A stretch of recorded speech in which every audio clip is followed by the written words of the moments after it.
All right, buckle up, everybody, because today we are going deep. We're talking Rorke's Drift. Oh, Rorke's Drift. One of history's most incredible last stands. Yeah. I mean, just picture it. You've got roughly 150 British and colonial troops. They're holding this tiny mission station in South Africa, and they're facing what? Like 3,000, 4,000 Zulu warriors? Yeah. It's one of those battles that, like, when you read about it, you're like, how did that happen? It just seems impossible. Yeah, it really does defy the odds. It does. We're talking Anglo-Zulu War, 1879, and, the tension is very high. This is just hours after the British suffered a pretty crushing defeat at the Battle of Isandlwana. Okay, so the British are already reeling from this major loss, and now they've got to face an even larger Zulu force. Well, I agree. I mean, talk about a pressure cooker situation. But before we go any further, can you tell us, why was Rorke's Drift so important? I mean, why were they even there? Yeah, so Rorke's Drift, it wasn't just a mission station. It was also a trading post, a supply depot, and it's located, well, it was near a river crossing, so it was strategically important. Okay. The British, they needed to be able to control these crossings or drifts to move troops and supplies effectively. I see. So it's a key piece of the puzzle in this whole war. Exactly. All right. But if the Zulus, if their forces were so powerful, why were they even at Rorke's Drift? I mean, was this part of a larger plan or? Well, this is where it gets kind of interesting. The Zulu king, Cetshwayo, had specifically ordered his warriors to defend Zululand.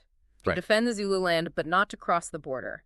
Not to go into British territory. So the attack on Rorke's Drift, that actually went against the king's direct orders. It did, yeah. And we're going to explore that a little bit later. Okay. But for now, just try to imagine the shock of these British soldiers at Rorke's Drift. They're just kind of hanging out doing their thing. And then all of a sudden they get news of the disaster at Isandlwana. I can't even imagine that. Like, what, these two exhausted survivors stumble into the station, they're telling this tale of defeat, and suddenly these guys, they have to make this decision. Retreat or fight? I mean... Right, and think about it. These are British troops, right? I mean, they're used to, disciplined formations, very traditional warfare. Right.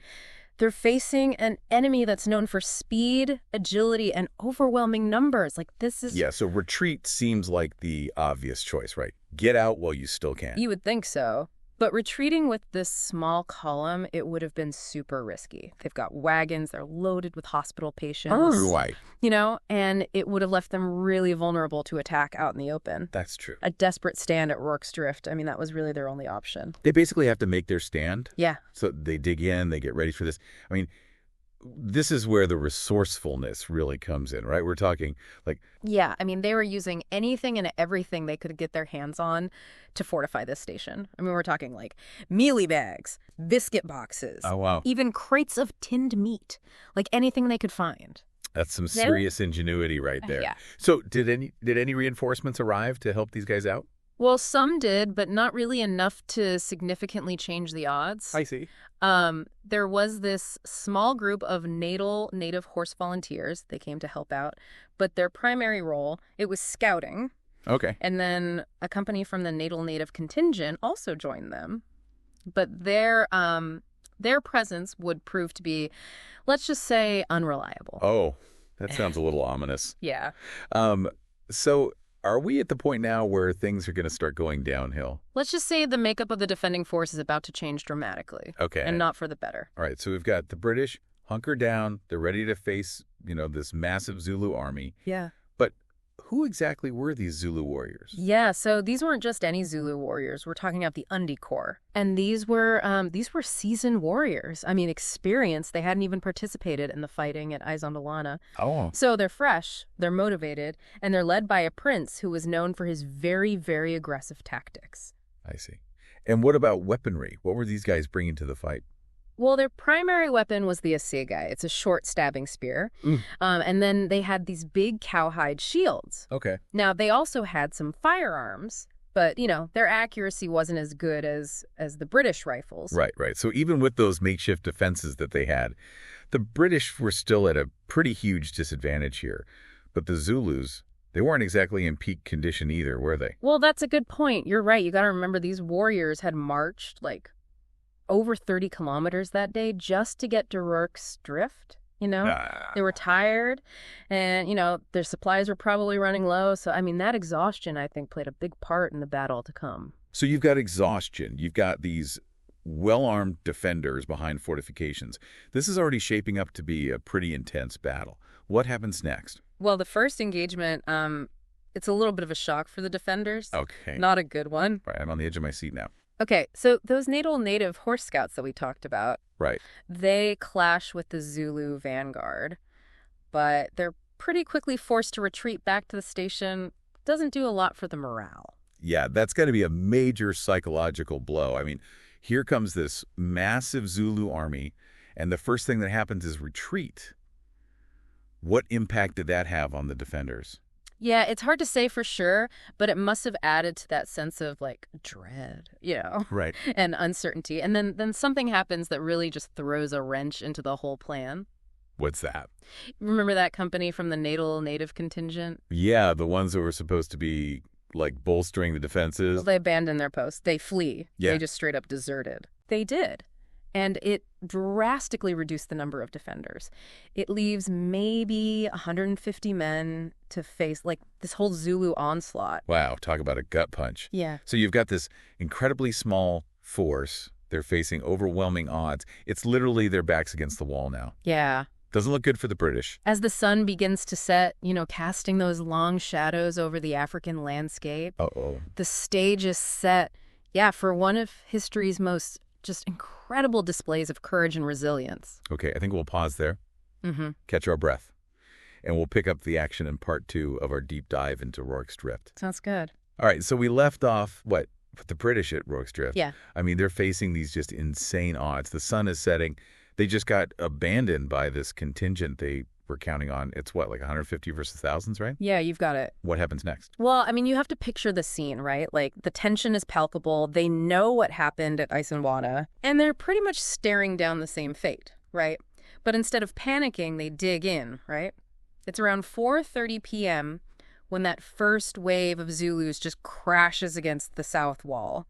The section that connects the hospital and the storehouse. Can you give our listener, an idea of what that attack must have looked like? Okay, so imagine, 600 Zulu warriors. These are from the Ingwe regiment. Okay. And they're charging toward the station. They're chanting war cries, shields raised, this, unstoppable tide of warriors. It must have been, awe-inspiring, but terrifying. Yeah, terrifying. Yeah, I mean, it's easy to see how people would just panic in a moment like that. Yeah. But the British soldiers, they hold their ground, right? I mean, they do. They were trained to maintain discipline, even in the face of danger. Exactly, yeah. And their formation, the volley fire tactics, it all comes into play. So they wait until the Zulus are within, maybe 500 yards, and then they unleash this just coordinated volley of fire. The sound must have been deafening. Well, I'm assuming those Martini Henry rifles, right? They had much better range and accuracy than anything the Zulus had. Absolutely, yeah. And I think that's one of the, key things that allowed the defenders to hold on, at least at first. I mean, the Zulus, they had those short spears, the shields, incredibly brave and skilled warriors, but they couldn't match the British firepower. Yeah, that makes sense. So the first assault is repelled, but the battle is far from over. Right. Because the Zulus, they were known for being relentless and adapting. I mean, they weren't just going to give up after one try. No, they regroup, they shift their focus, and they launch this new assault. This time they're targeting the north wall. Yeah. And this is where things get even more intense. I mean, we have accounts of hand-to-hand combat, Zulus trying to climb over the barricades, under the barricades. I mean, just desperate fighting on both sides. It sounds absolutely brutal. Now, I know the Zulus, they used a specific formation in battle, right? They called it the buffalo horns formation? Yeah. What can you tell our listener about that? Yeah, so the buffalo horns formation, it was this brilliant tactic. It was designed to envelop and overwhelm the enemy. So basically you have the central chest that would engage the enemy head on, and then these flanking horns would sweep around the sides and circle them, try to break their lines. And if it weren't for, the British fortifications and just their tenacity in those close quarters fights, I mean, Rorke's Drift might have fallen right then and there. Yeah, because it sounds like we have these two key factors here, British firepower and then the fortifications that allow them to withstand those initial charges. But the Zulus, I mean, they keep adapting. They're looking for weaknesses. So where do they attack next? Well, they realize that the hospital is a vulnerable point. Right. And they target that. And this becomes a really, really desperate struggle for the defenders. I mean, just imagine trying to protect these wounded and sick patients while you're under constant attack. It's just chaos. And this is where we hear those stories of incredible heroism, like the story of Private John Williams, the soldier who, he carved those escape routes through the hospital walls. Oh, yeah. John Williams, he's like a perfect example of just the extraordinary courage displayed that day. He realized that the hospital was going to be overrun, so he started hacking through the interior walls with his bayonet, creating these pathways for patients to escape. Wow. Talk about quick thinking and bravery under, unimaginable pressure. That's insane. It really gives you a sense of just, how chaotic and desperate the whole situation must have been. Yeah. So, all right. The hospital, it's evacuated, but the Zulus, they're relentless. Yeah. How did the British even manage to hold them off as the night went on? Well, the fighting rages on, right, throughout the night. And, both sides are exhausted, right? Yeah. But the Zulus are also facing, dwindling supplies. So as darkness falls, the British are forced to shrink their perimeter, and they make this, last stand around the storehouse, the most heavily fortified part of the station. Man, I can't even imagine being in that situation. They've been fighting for hours. Ammunition is running low. They're surrounded. I mean, what kept them going? That's a great question. I think it's a combination of things. It's their discipline, their training, their sheer determination to not give up. And maybe, a little bit of luck too, right? Yeah. You can't discount the role of chance in a situation like that. Yeah, for sure. But luck can only get you so far, right? Mm-hmm. So what happens as dawn approaches? Did the Zulus finally break through? This is where something really unexpected happens. So as the first light of dawn creeps over the battlefield, the defenders, they notice something. It's silence. Oh, wow. The Zulu attacks have stopped. The Zulus, they're gone. They just withdrew after fighting all night. Why? Yeah, it's kind of a mystery. There's a few theories. Some say, they ran out of ammunition. Okay. Others argue that their commanders realized, okay, this attack is failing. Let's cut our losses. And remember, they've been on the move for days, They fought at Izandlwana. They marched to Rorke's Drift. I mean, the exhaustion and the hunger, it definitely played a part. Yeah, I mean, it sounds like a combination of, tactical considerations and just the reality of their situation finally forced them to pull back. Right. So, all right, the siege is over. The British, they've held out. What a relief that must have been. I know. I mean, imagine that feeling, right? The exhaustion, the relief, but also the disbelief, right? We survived. But then as they're catching their breath, here we go again. Another Zulu force appears on the horizon. Come on. They have to fight again. So, yeah. The defenders, they're wounded, they're exhausted, they brace themselves for another attack. But as this force gets closer, they realize, wait a minute, this isn't another wave of Zulus. This is Lord Chelmsford's relief column. Thank goodness. Arriving to finally break the siege. Talk about a dramatic entrance. So, all right, after all those hours of desperate fighting, they're finally relieved. But what was the cost of this victory? Well, the British suffered 17 dead, a lot more wounded. The Zulus, they lost at least 351 warriors. A testament to, just the ferocity of the fighting on both sides. And this brings up a kind of interesting question.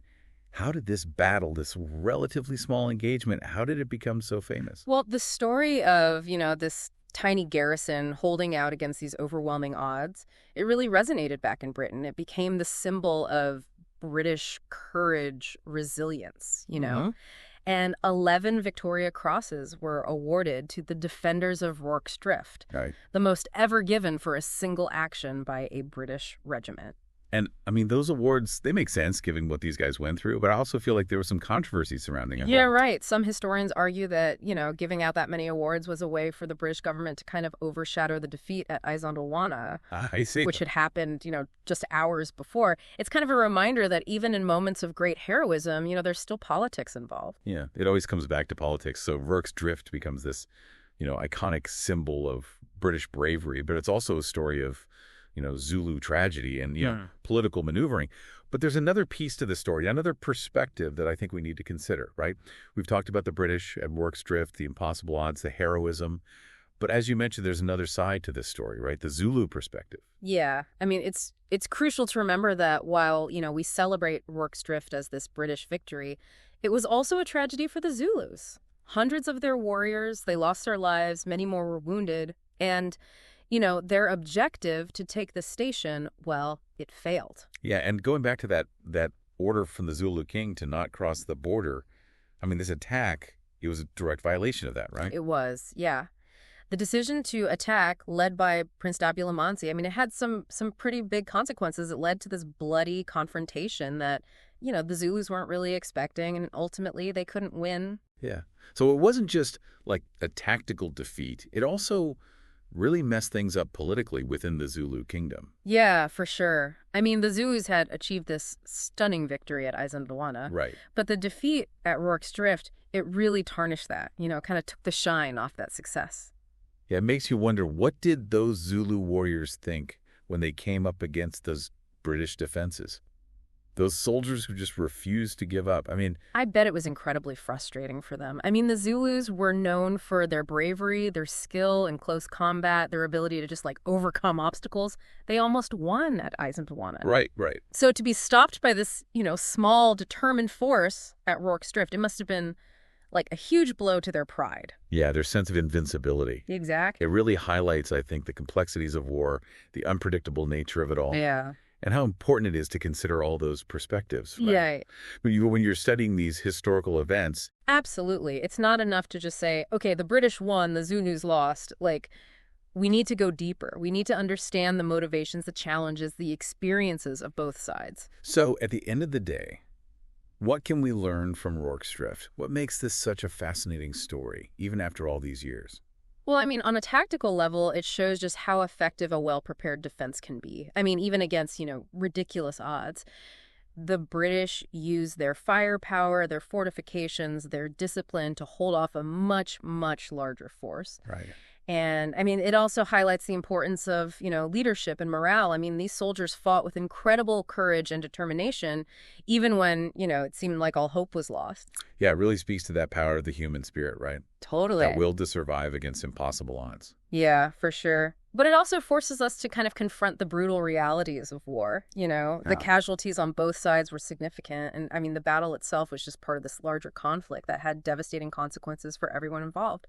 It's a reminder that victory, it often comes at a very high cost. It does. So as we wrap up this deep dive into Rorke's Drift, what's the takeaway for our listener? What can we glean from this, this incredible story that we can apply to our lives today? Well, I think Rorke's Drift offers a powerful lesson in resilience, in the ability to adapt and overcome challenges, even when the situation seems hopeless. And, it reminds us to look beyond the headlines, consider those different perspectives, understand the complexities of history. It's a story that I think encourages us to ask questions, challenge assumptions, and to never underestimate the power of the human spirit. Yeah, and maybe even, ask ourselves, what am I capable of when faced with adversity? What reserves of strength and determination do I have within myself? That's a great question to consider. Well, there you have it. Our deep dive into Rorke's Drift, a story of incredible bravery, tactical ingenuity, and the enduring power of the human spirit. We explored the British perspective, the Zulu perspective, the tactics, the legacy. And, we encourage you to keep exploring this fascinating event. Read more, watch documentaries, maybe even visit the battlefield. It's a museum now. But as you delve deeper, remember to keep asking those questions. Challenge those assumptions. Consider all those different perspectives. That's how we really understand history, and I think its relevance to our world today.